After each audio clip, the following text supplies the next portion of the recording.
इस हवेली, इस गद्दी के वारिस को अपनी अना के नाम पर लोगों का कत्ल करते देखा है बाबा जान। कितना कहा था जरीना मैंने तुझे, हवेली वालों के चक्रों में ना पड़। छोटे शाहजी की मोहब्बत तुझे रास नहीं आएगी।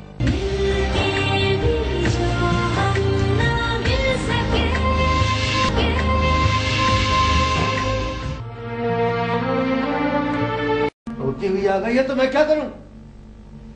चुप करके बैठ जा वापस आगे। अब इतना बड़ा जुर्म भी नहीं किया उसने, क्या आपने उसकी तरफ से इतना दिल सख्त कर लिया है? रब के बंदे हैं तो रब के हुक्म पर चले। वो सोना रब तो कबीरा गुनाह भी माफ कर देता है। आपसे अपनी धी की एक छोटी सी भूल माफ नहीं हो रही। मैं कहती हूँ अपना दिल नरम करे और माफ कर दे उसे। मैं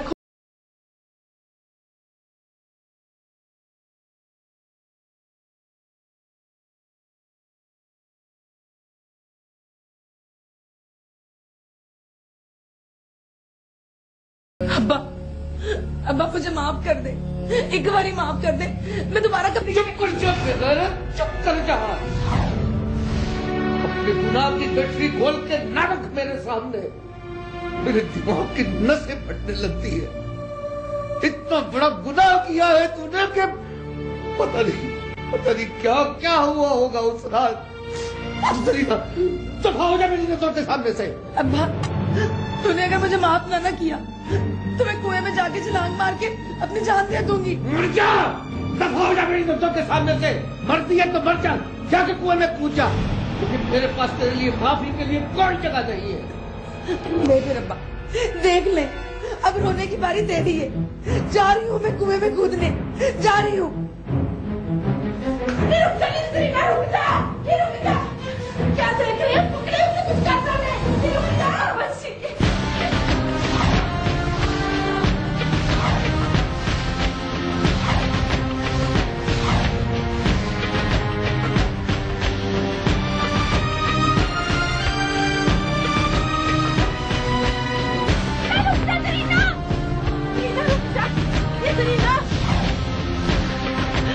अपनी धी को बचा ले रजिया के अब्बा, बचा ले, नहीं तो इज्जत खाक में मिल जाएगी, कुछ नहीं बचेगा।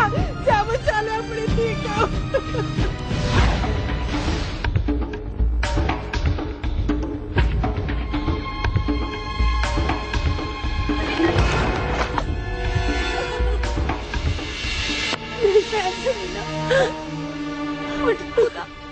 मुझे खुदा के लिए ना कहना से छोड़ दे, हट जा मेरे रास्ते से। अब तो वो कुएं मेरी कब्र बनेगा। क्यों बेमौत मर के दोज़ख में अपना ठिकाना बनाना चाहती है? दोज़ख में मुझे ठिकाना मिले ना मिले, लेकिन मैं ये मौत वाली जिंदगी भी नहीं जी सकती। हट जा मेरे रास्ते से, मुझे जाने दे, मुझे जाने दे। पहले तो मुझे मार दे, फिर उसके बाद तूने जो करना होगा ना कर ले। छोड़ दे मुझे रजिया, छोड़।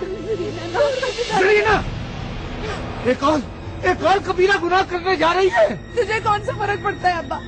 तेरी नजर में तो मैं पहले ही मर चुकी हूँ, और मुझे भी भला कौन सा फर्क पड़ता है? तेरी नजर में तो गुनाह कबीरा में पहले ही कर चुकी हूँ। अपने हाथों मर जाऊंगी तो कौन सा बड़ा गुनाह कर लूंगी? तो मेरे काम कर, गुनाह ही करना है तो मुझे मार दे, ताकि सारे रोने खत्म हो जाए। मरे तेरे दुश्मन अब्बा, मैं हूँ तेरी दुश्मन। मार मुझे, दबा दे मेरा गला, दफना दे, जरी कहानी बता दे मेरी। सवेरे पूरे पेट के सामने ये रोला डाल दे कि कुएं की चुड़ैलें उठा के ले गई रजिया को।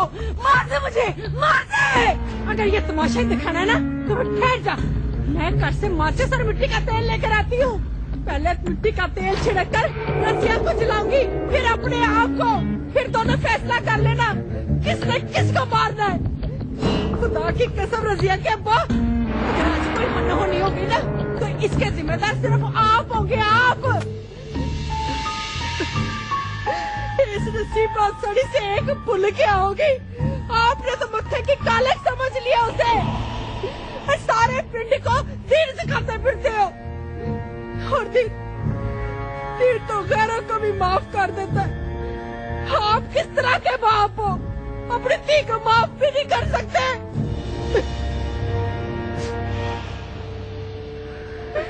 अरे नेक माफ ना कर दिया होता तो यहाँ उसके पीछे क्यों आता? मेरी लाडो से पली हुई बेटी है। मेरी बेटी कुएं में छलांग लगा के अपनी जान दे देती तो मैं कैसे जीता? मैं कैसे जीता? मुझे माफ कर दे अब्बा, मुझे माफ कर दे। मैं कौन होता हूँ बेटा माफ करने वाला? मैं क्या और मेरी औकात क्या? माफ करने वाली तो सिर्फ वो रब्बे करीम की जात है। चल मेरी बेटी, दोनों घर चलते हैं, उसके हुजूर सजदा रेज़ होते हैं, गिड़गिड़ा कर माफी मांगते हैं। हो सकता है वो हमें माफ कर दे, हमें माफ कर दे।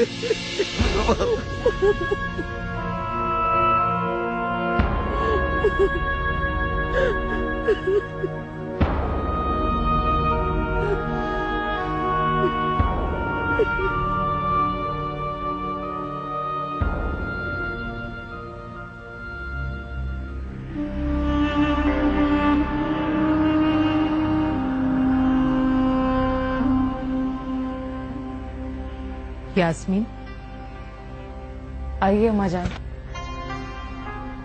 रजब कहाँ है बेटा? कारोबारी मसरूफियात बहुत ज्यादा है, मुझे तो वो यही बताकर जाते हैं, फिर कहाँ जाते हैं ये मैं नहीं जानती। यास्मीन बेटा, ऐसा मत सोचा करो। वसवसों को दिल में जगह देने से दिल स्याह हो जाते हैं। दिल स्याह हो जाए तो ना दीन रहता है ना ईमान। दीन ईमान की वो क्या सोचे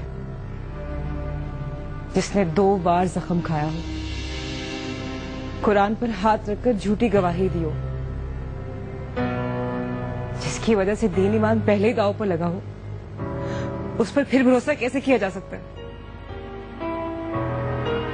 देखो बेटा, नए दिनों में खुशी की तलाश हो तो पुरानी बातों को भुलाना पड़ता है, वरना शक की दीमक अगली पिछली सारी खुशियों को चाट जाती है।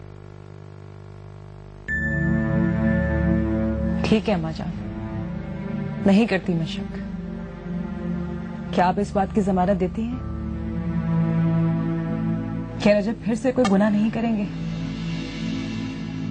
बोलिए अम्मा जान, अगर फिर से उन्होंने किसी को अपने जुल्म का निशाना बनाया तो? अगर फिर से बाबा जान ने अपनी मजबूरी का नाम देकर मुझ पर कोई सौतन ले आए तो क्या आप उसे कबूल कर लेंगी?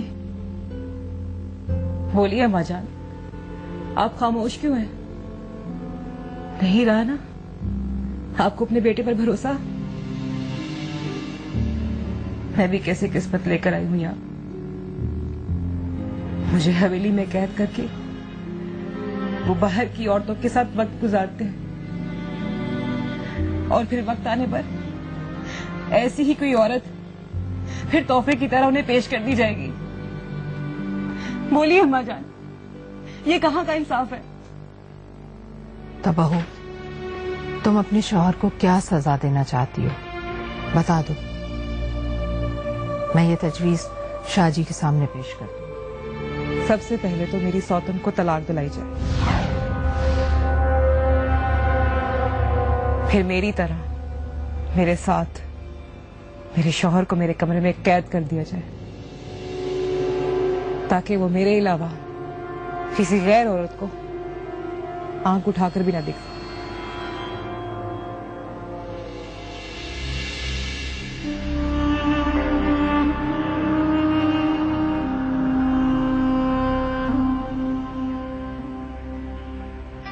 रजब आए तो उससे कहना मुझसे मिले। आपने उनसे क्या कहना है? उसे कहना है कि अपनी बीवी को मैके से हवेली में लेकर आए। क्या आप समझती हैं कि उसे फौजे की शादी में यहाँ होना चाहिए? इतनी गुजारिश तो मानना होगी आपको मेरी, क्योंकि मैं नहीं चाहती कि मेरे माँ बाप उसे अपनी बेटी की शादी में देखें। उन्हें अच्छा नहीं लगेगा।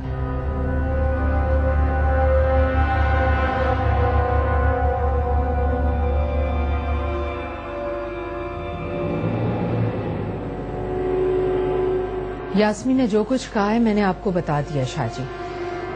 अब उसकी कौन सी बात माननी है और किस बात को रद्द करना है शाह आपके इख्तियार में। जब मर्द एक एक करके अपनी कमजोरियां औरत के सामने रखता जाएगा तो फिर यही होगा और क्या होगा।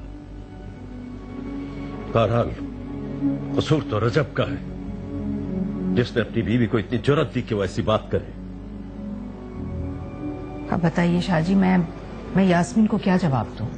उसे समझाओ, उसे उसकी हद बताओ। इसके सिवा मेरे पास कोई और जवाब नहीं है उसकी बातों का। और अगर रजब ने फिर से कोई गलती कर दी तो बाखुदा मैं अपने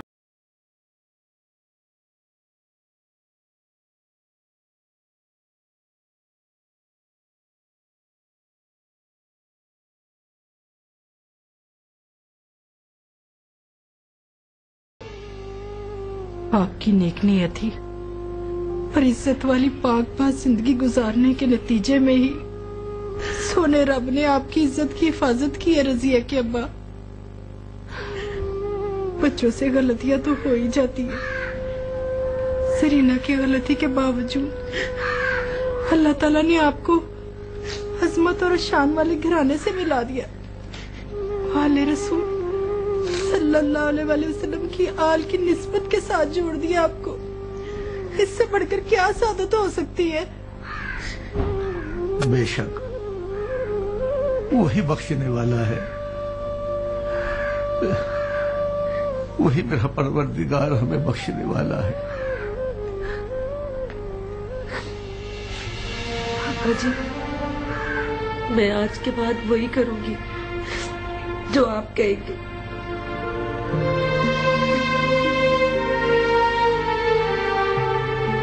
तो फिर मेरी एक नसीहत याद रखना, अब तुम जिस घराने की इज्जत बन गई हो बेटी, उसके सामने कभी मुझे शर्मिंदा ना होने देना। हवेली वालों को कभी शिकायत का मौका ना देना। पता चलना चाहिए कि मौलवी नेमतुल्लाह की बेटी की अच्छी तरबियत हुई है। कभी किसी के सामने ऊंची आवाज से न बोलना, कोई भले कुछ भी कहे उफ तक न करना। नेक घर की बच्चियों का अपने ससुराल में रहने का यही तरीका होता है। अपने शौहर के हुक्म को हरफ आखिर की तरह समझना, अपने सास और ससुर की इज्जत और तकरीम करना, उनके हर हुक्म की बजा आवरी अपना फर्ज अव्वलीन समझना। तुम सुन रही हो ना बेटी मैं क्या कह रहा हूं? जी जी अब्बा जी। जीते रहो बेटी। हम तो बस अब तुम्हारे लिए दुआ ही कर सकते हैं। अल्लाह तुम्हारी जिंदगी खुशियों से मालामाल कर दे।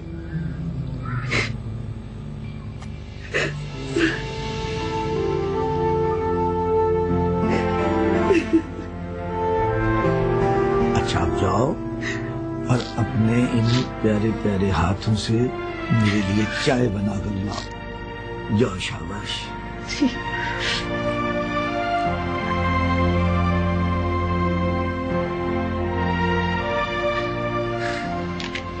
परवरदिगार मेरी बच्ची को सुकून दे दो, सुकून दे।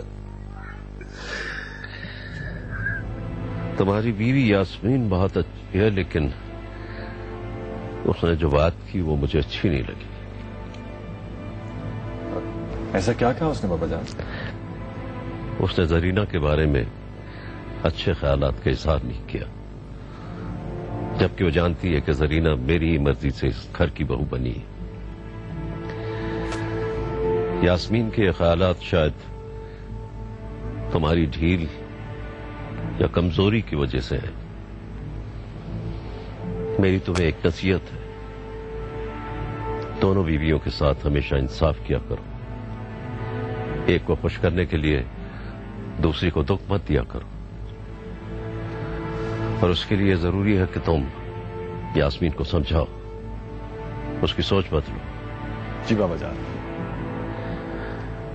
ये वजाहत अली हमारा पुराना आड़ती है, कह रहा था कि इस दफे उसे माल नहीं मिला, क्या वजह है?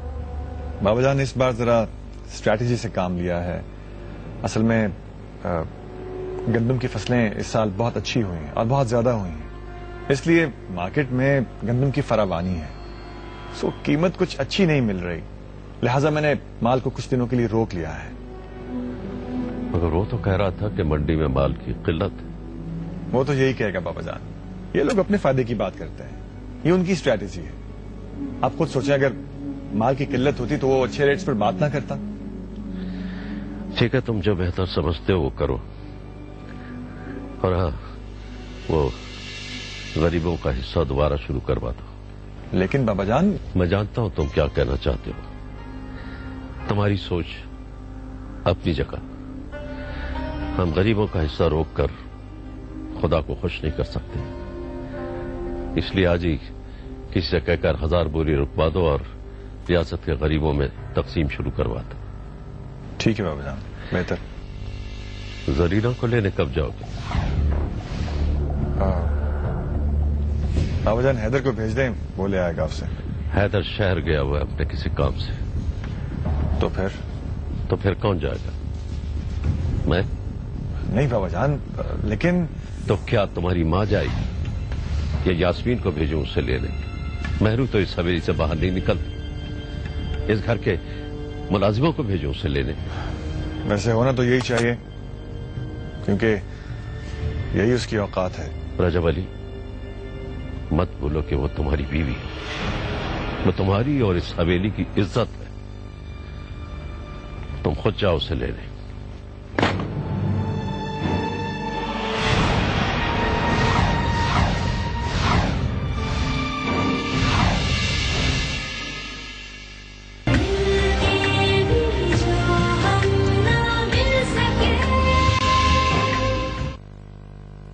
लगता है बड़े शाह जी ने दिल से कबूल नहीं किया जरीना को। खुदा न करे अगर वहां से तलाक आ गई तो। अल्लाह खैर करे, कैसी बातें मुंह से निकाल रहे हैं आप।